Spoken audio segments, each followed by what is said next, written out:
Hey everybody, McKnight here, and in today's video we're looking at the base building aspect of Mars Horizon. We're going to look at the adjacency bonuses and what buildings give you what bonuses, because I want you to be the most efficient space agency in the race to Mars. Let's go! Just before we get into the video, if you do enjoy it, please like, leave a comment, subscribe, share it with your friends. It'll help the channel massively, and if you want to see more, there'll be a link in the description to my Twitch and you can watch me play it live. So, right, let's jump into the video. So for this, I have researched every single building. It's 1993, so I've gone quite far ahead and I've focused mainly on the buildings so we could go through this. My base at the minute has been deconstructed, so we have a nice little blank area. So, and we can't get rid of these because these are critical buildings and you can't destroy critical buildings to build up. So we're gonna have to build in this area here. So when you start a new game and you go into the base screen, you're going to find that you'll have a HQ and a vehicle hangar, and you'll get a +10 science a month, which is good. And then you're most likely going to be building a small launch pad, which comes with a buff and a debuff. So the buff to begin with is +2% vehicle build time, but the debuff is a -1% reliability on the payload. So we're just going to put this here, else we're going to run out of space to actually carry on with this, because it gets a bit tight in the later game. So the next three buildings you can unlock are the research lab, the spacecraft assembly facility, and the rocket test pad. So if we start with the rocket test pad, that has buffs of a 1% launch reliability and -3% vehicle cost when next to the hangar and the launch pad, but there's no debuff when it's near the HQ. As you can see here, I can place it here and I wouldn't get a debuff.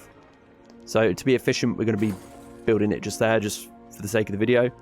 So next we'll look at the research lab. If that's next to the hangar, we get a -2% vehicle build cost.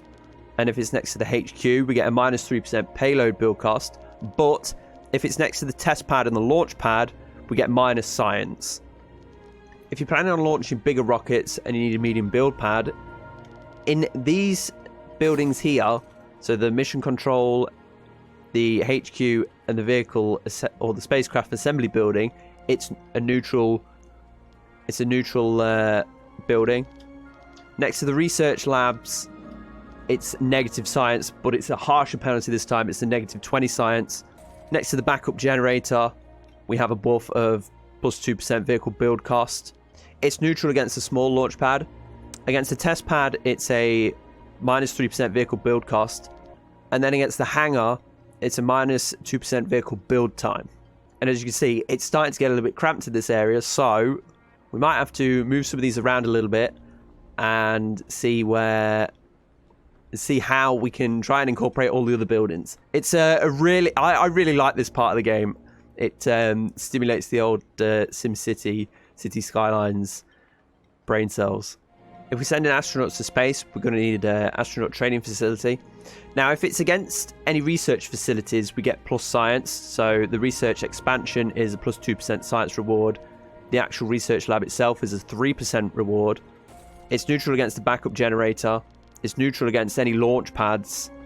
It's got a -2% vehicle build cost when next to the test pad. It's neutral against the HQ. And there's a buff of -2% payload build cost when next to the assembly building. And then next to mission control, there's a +1% launch reliability. So at this point, you'll be able to unlock research lab expansions. They're going to be exactly the same debuffs as the previous one that I've shown.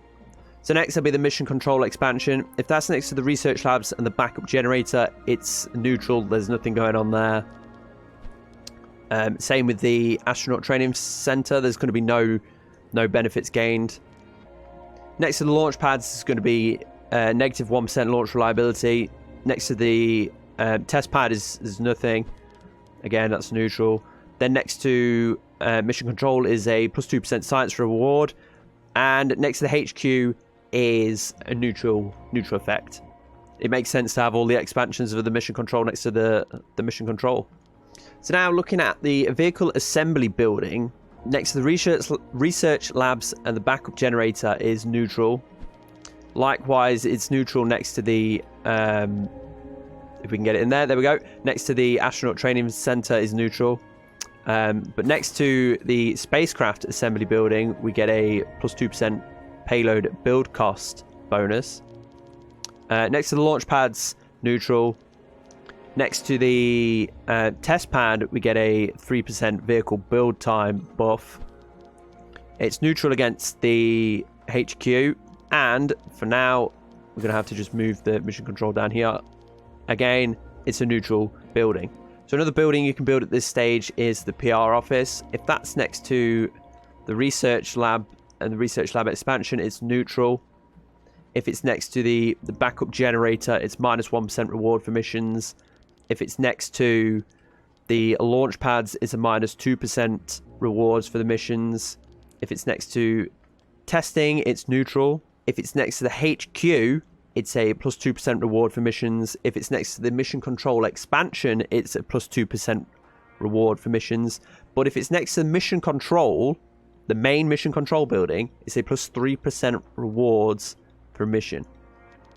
And if it's next to the vehicle assembly building, again, it's a neutral building. Just quickly, I forgot that if it's next to the Astronaut Training Center, there's a plus 3% reward for missions.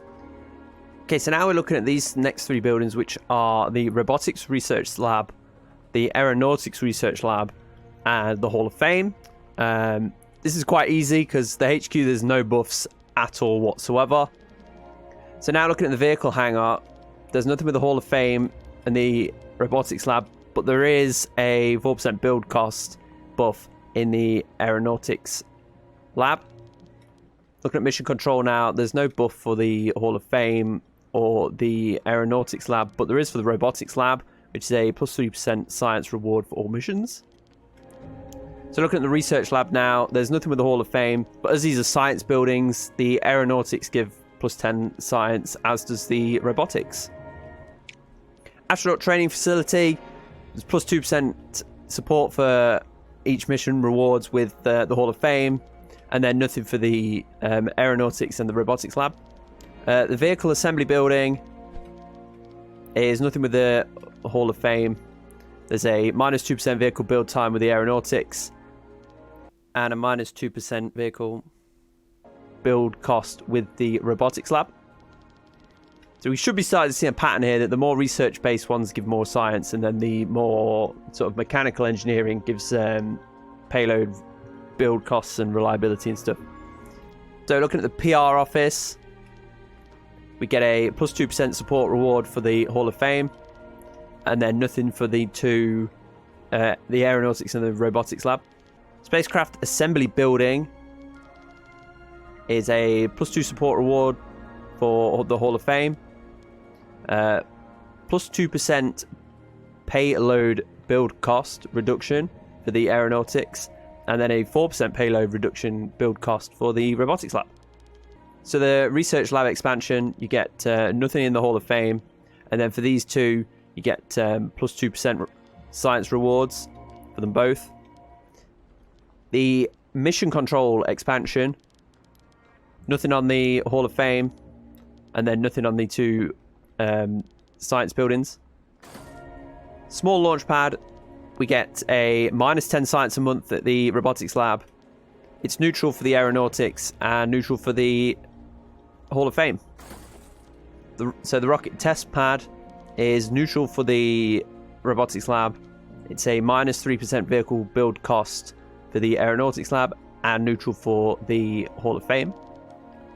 Backup power generator, it's neutral for the Robotics Lab, it's neutral for the Aeronautics Lab, and it's a minus 2% reward mission debuff from the Hall of Fame. Medium launch pad is a minus 20 a month from the Robotics Lab. It's neutral for the Aeronautics and neutral for the Hall of Fame. With there being so many buildings in Mars Horizon and so many permutations of buffs and debuffs, we're going to end part 1 here, and next time we're going to look at the deeper tech tree and see what buffs and debuffs arise with them. If you enjoyed the video, please like, subscribe, and share it with your friends. Hopefully they'll learn something. And if you want to see me play more on Twitch, there'll be a link in the description. And all that's left to say is, have a good rest of your day. Cheerio. He's totally gaffed up the buttons. Absolute legend.